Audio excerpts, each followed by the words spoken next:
aktivitas Anda. Bersama saya, Bonia Tunafisa Isadi, yang akan membawakan berita terkini napak tilas Pelabuhan Kuno Pasuruan.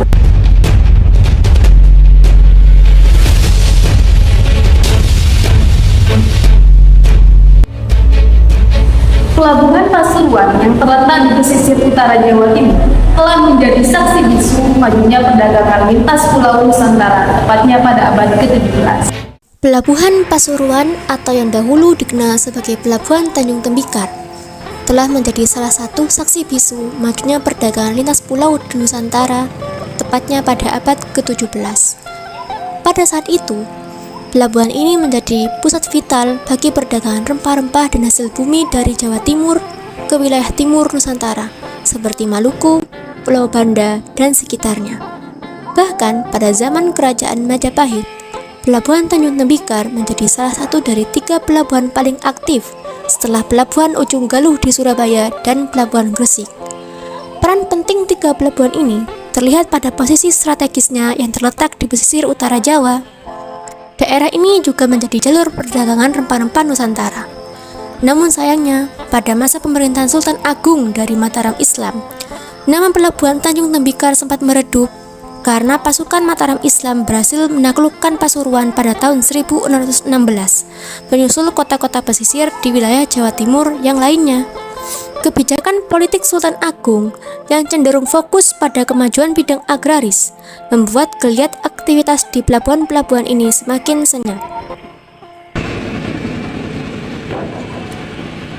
Seiring berjalannya waktu, Pelabuhan Pasuruan menjadi pintu gerbang aktivitas ekspor-impor yang lebih masif. Pada tahun 1970, seiring dengan berkembangnya produksi gula Jawa Timur, imbas dari kebijakan tanam paksa, pelabuhan ini menjadi pusat ekspor gula yang sangat penting. Berkuintal-kuintal gula yang diekspor tersebut berasal dari pabrik pengolahan tebu di Pasuruan, yang sekarang dikenal sebagai gedung P3GI, sehingga menciptakan kemakmuran ekonomi di kawasan sekitarnya. Pelabuhan Tanjung Tembikar juga menjadi pelabuhan pengumpan dari Pelabuhan Tanjung Perak untuk mengangkut hasil bumi dan ekspor gula hingga ke kancah internasional. Menurut catatan dari residen Belanda pada tahun 1930, ada juga komoditas rempah-rempah dan hasil perkebunan yang diperdagangkan di pelabuhan ini, seperti lada, kayu manis, dan kopi dari daerah Malang. Kegiatan perdagangan tersebut juga berperan dalam alih budaya di kota pesisir Jawa, khususnya di Pasuruan. Buktinya, pada masa itu, masyarakat pesisir Pasuruan sudah terdiri atas masyarakat yang heterogen. Banyak ditemui pula para pedagang dari Cina, Arab, dan India yang singgah maupun menetap di sekitar pelabuhan. Konon, nama Tanjung Tembikar sebelum dikenal sebagai Pelabuhan Pasuruan disebabkan oleh para pedagang tembikar di pelabuhan ini yang gencar menawarkan dagangannya kepada orang-orang asing yang datang ke Pasuruan. Oleh orang asing ini, tembikar menjadi salah satu tanda mata bahwa dirinya pernah datang ke Pasuruan dan menjadi penanda akan ramainya pelabuhan ini pada zaman dahulu. Pada saat yang sama pula, pelabuhan ini juga menjadi saksi perjuangan dan semangat gotong royong dalam membangun bangsa yang merdeka. Menurut catatan dari salah seorang mata-mata Belanda pada tahun 1700-an, pelabuhan ini juga menjadi salah satu markas utama bagi pasukan Untung Surapati atau Adipati Wiranegara, sang Bupati Pasuruan kala itu, untuk mencegah masuknya pasukan VOC dari jalur laut saat mencoba menduduki Pasuruan. Sayangnya, segala hingar-bingar pelabuhan ini berakhir sejak akhir abad ke-19. Sejak dibangunnya jalur perkereta apian di Hindia Belanda, segala aktivitas kepelabuhanan di Jawa Timur mulai dialihkan ke Pelabuhan Tanjung Perak di Surabaya.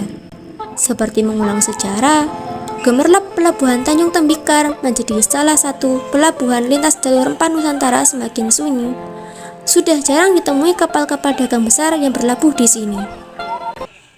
Walaupun begitu, Pelabuhan Pasuruan tetap menjadi bagian integral dari ekonomi dan kehidupan masyarakat di sekitarnya. Dengan fasilitas modern dan koneksi yang terus berkembang, pelabuhan ini terus berperan sebagai jantung perdagangan dan distribusi, menjembatani antara Jawa Timur dan dunia luar. Upaya menuju revitalisasi mulai dicanangkan pada masa pemerintahan Bapak Saifullah Yusuf melalui program Pasuruan Kota Madinah bekerja sama dengan PT Pelindo untuk melakukan penataan pelabuhan menjadi destinasi wisata dan pameran rempah sebagai wujud menyalakan kembali kejayaan Pelabuhan Tanjung Tembikar.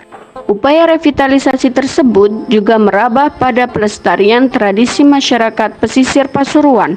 Pada masa pemerintahan Bapak Haji Hassani sebagai Wali Kota Pasuruan pada tahun 2010 hingga 2015, Pelabuhan Pasuruan semakin populer dengan adanya festival perawanan yang digelar setiap 1 pekan setelah Hari Raya Idul Fitri. Para nelayan menghias perahu mereka untuk menarik minat pengunjung lokal agar menaiki perahu mereka. Tarif untuk menaik perahu ini sangatlah terjangkau, mulai dari 10.000 hingga 15.000. Pelabuhan Pasuruan juga memiliki tradisi yang sangat lazim dilestarikan di wilayah pesisir Jawa, yaitu petik laut. Warga mengarak perahu kecil berisi hasil bumi yang disusun menyerupai tumpeng ke tengah laut. Hal ini dilakukan sebagai wujud rasa syukur para nelayan dan pengharapan agar hasil tangkapan nelayan melimpah dan diberkahi.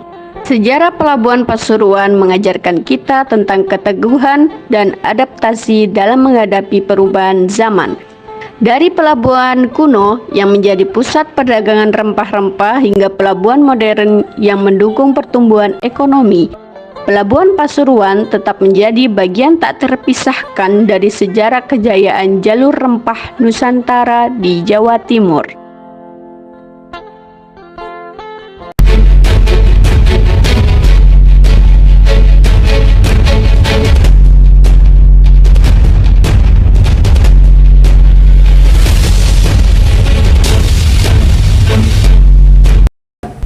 Sekian informasi yang dapat kami sampaikan. Saya Goniat Nafisa Isaji, mohon pamit undur diri. Selamat pagi dan sampai jumpa.